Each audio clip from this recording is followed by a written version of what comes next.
Hello everyone, how are you? I hope you all are good. So मेरा नाम है हर्षित और स्वागत है आपका मेरे यूट्यूब चैनल बायोलॉजी क्लासेस में।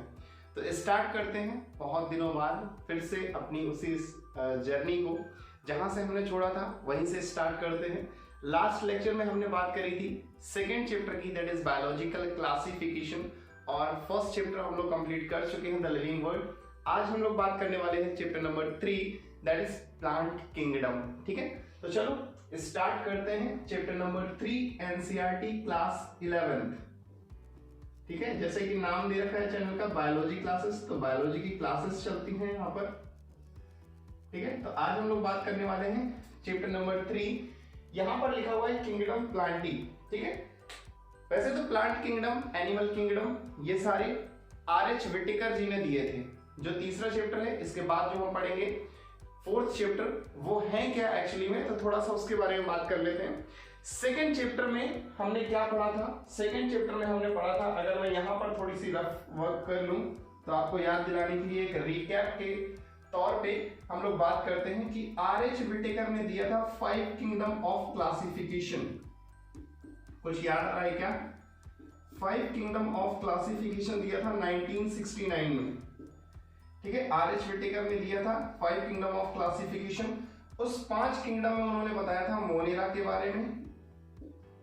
ठीक है, मोनेरा, देन प्रोटिस्टा,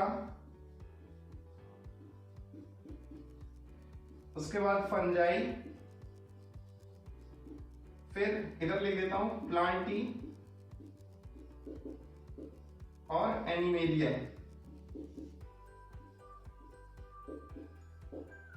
ठीक है, तो ये 5 किंगडम ऑफ क्लासिफिकेशन दिए थे, जिसमें सेकेंड चैप्टर में मोनेरंस के बारे में हमने बात कर लिया है, प्रोटिस्टा के बारे में बात कर लिया है, फंजाई के बारे में बात कर लिया है।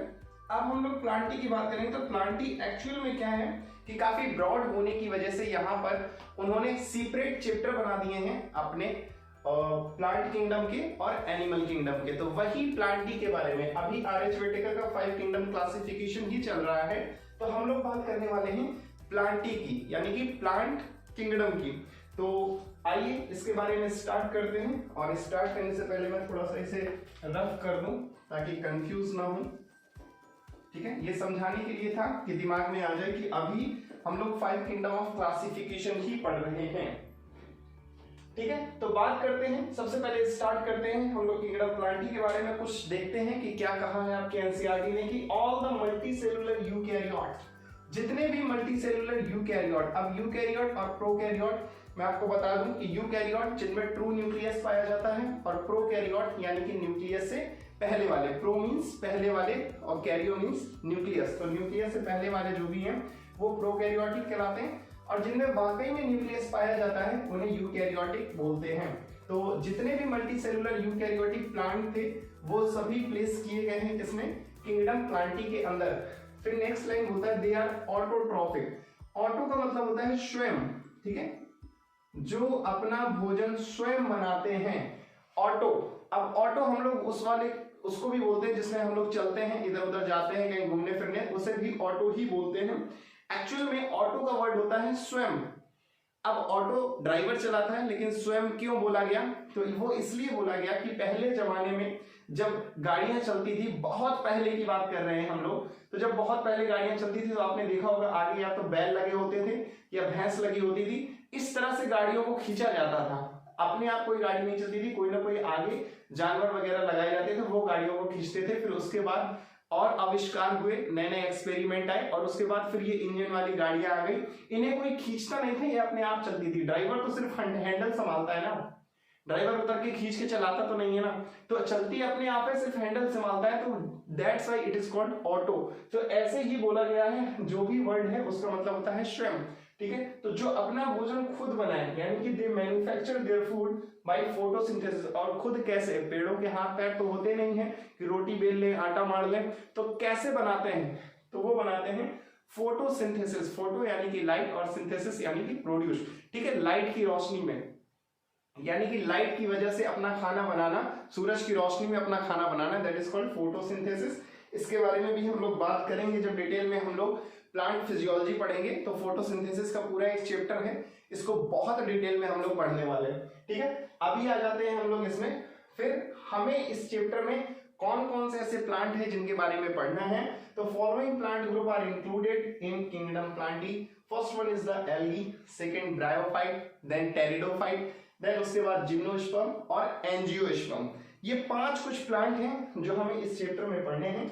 और सबसे जो मोस्ट एडवांस्ड प्लांट है, मोस्ट एडवांस्ड प्लांट, वो है आपका एंजियोस्पर्म। अब एंजियोस्पर्म को एडवांस क्यों कहा? अब धीरे धीरे जब हम लोग पढ़ेंगे ना, सबसे पहले एल्गी को, फिर ब्रायो को, फिर टेरिडो को, तो जैसे जैसे इवोल्यूशन होता जाएगा, जैसे जैसे आगे बढ़ते जाएंगे, वैसे वैसे आपको समझ में आ जाएगा कि एंजियोस्पर्म को मोस्ट एडवांस प्लांट क्यों कहा। ठीक है, तो सबसे पहले अगर हम बात करें, सबसे पहले एल्गी दे रखा है, उसको उठा करके बात करते हैं। तो एल्गी के बारे में बात करते हैं। तो जो टर्म एल्गी है वो किसने दिया था? तो वो देने वाले आपके हैं लिनियस। ठीक है, कैरोलस लिनियस इनका पूरा नाम है, पहले भी इनका नाम सुन चुके हैं। इन्होंने ही ये एल्गी टर्म दिया था।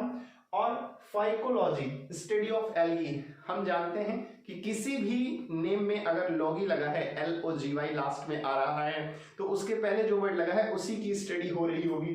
तो phyco word is related with algae और same myco word is related with fungi.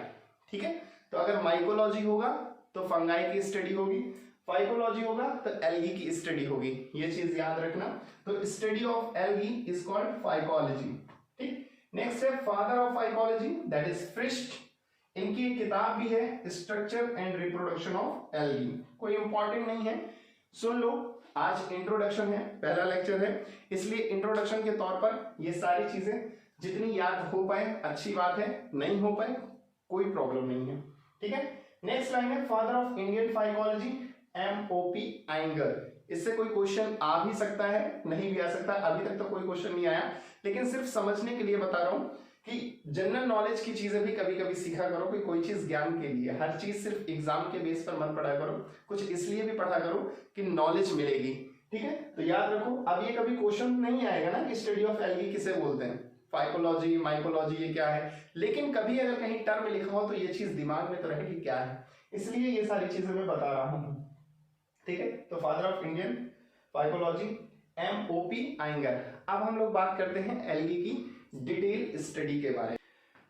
चलो, तो अब हम नेक्स्ट बात करते हैं एल्गी के बारे में। अभी थोड़ा सा इंट्रोडक्शन लिया हमने चैप्टर के बारे में, अब एंटर करते हैं हम एल्गी में। एल्गी के बारे में कुछ टर्म थे वो हमने देख लिए। अब बात करते हैं एल्गी का नेचर। अगर एल्गी को आप देखेंगे तो क्या क्या चीजें हैं जो उसमें दिखाई देंगी, तब आप उसके नेचर से समझ सकते हैं कि अच्छा ये एल्गी है।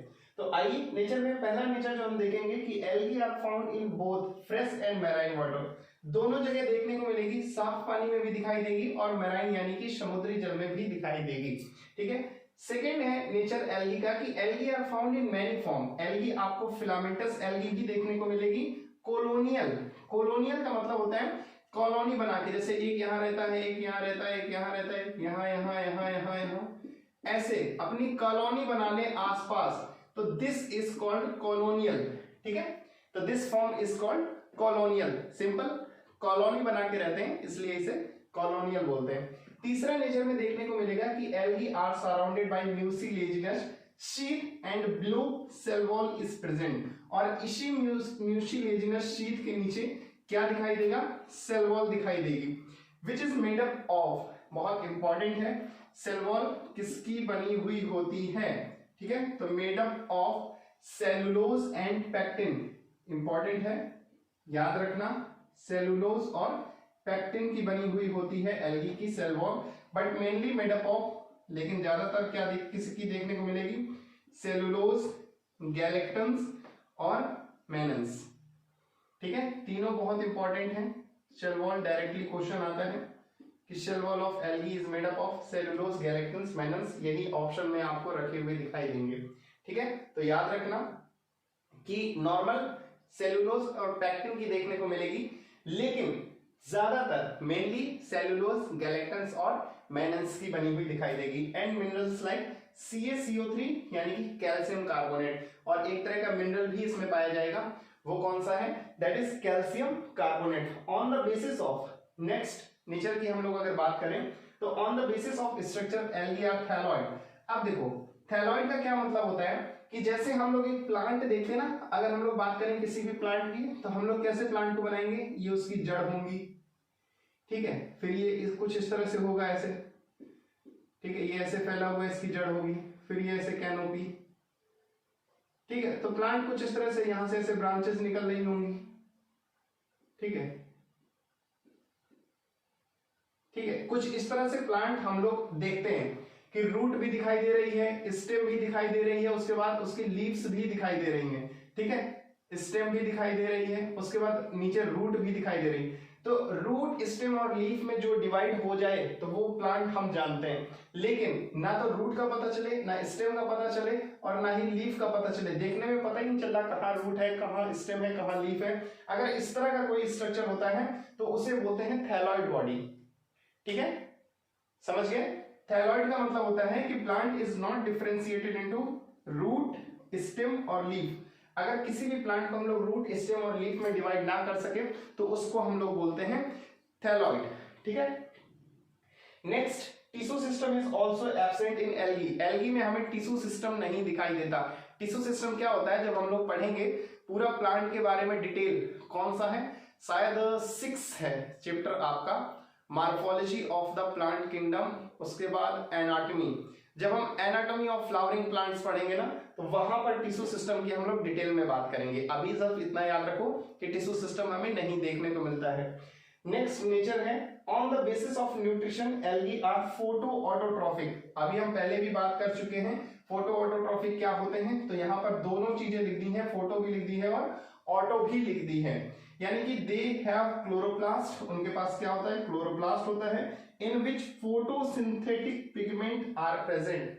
दिखाई दे रहा है, दिखाई नहीं दे रहा तो मैं बोल देता हूं कि they have a chloroplast in which photosynthetic pigment, chloroplast में क्या प्रेजेंट होगा, फोटोसिंथेटिक पिगमेंट प्रेजेंट होंगे। और वो कौन कौन से होते हैं अभी बात करने वाले हम लोग। Classification of algae is mainly based on pigments. इन्हीं पिगमेंट की हम लोग बात कर रहे हैं कि क्लोरोप्लास्ट में फोटोसिंथेटिक पिगमेंट। अब फोटोसिंथेटिक पिगमेंट क्या क्या होते हैं, तो ज्यादातर जो हमें देखने को मिलेगा वो मिलेगा क्लोरोफिल ए और बीटा कैरोटीन, ठीक है। ये क्या होते हैं, ये यूनिवर्सल पिगमेंट होते हैं। अब ये मैंने रेड से लिखा है, इसका मतलब याद रखना कि इससे क्वेश्चन बन सकते हैं, ठीक है। जब भी मैं कोई चीज रेड से लिख रहा हूं तो इट मींस कि वो इंपॉर्टेंट है और उससे क्वेश्चन बन सकता है, ठीक है, इसीलिए मैंने रेड से लिखा है। तो याद रखना कौन कौन से, क्लोरोफिल ए और बीटा कैरोटीन, ये आपके क्या हैं, ये यूनिवर्सल पिगमेंट है किसके, एल्गी के। तो डायरेक्टली क्वेश्चन भी आ जाता है कि यूनिवर्सल पिगमेंट ऑफ एल्गी, तो क्लोरोफिल ए और बीटा कैरोटीन। तो ये नेचर है। अब मैं इसको रफ करने जा रहा हूं। कुछ लोग ये सोच रहे होंगे कि सर ये क्या करना है, इसके नोट्स बनाने या इसका पीडीएफ मिल जाएगा। तो नीचे मैं टेलीग्राम का लिंक दे दूंगा, आप लोग क्या करना, टेलीग्राम लिंक ज्वाइन कर लेना, ठीक है। वहां पर ये सभी आपको नोट्स एज इट इज मिल जाएंगे। अगर आपको शौक है लिखने का और लगता है कि आप अच्छी राइटिंग से लिख सकते हैं, अच्छे नोट्स बना सकते हैं, तो बिल्कुल आप लिखिए। मेरा तो मानना है कि लिखते जाइए, जो चीजें आप लिखेंगे वो ज्यादा याद रह जाएंगी बजाय किसी का पीडीएफ उठाकर पढ़ लेने से। तो अगर नोट्स बना रहे हैं तो अच्छी बात है, पॉज कर लीजिए, आप लोग लिख लीजिए अगर लिखना चाहते हैं, और नहीं लिख रहे हैं तो कोई बात नहीं, मैं इसे रफ कर देता हूं और आगे हम लोग बात करते हैं एल्गी के बारे में।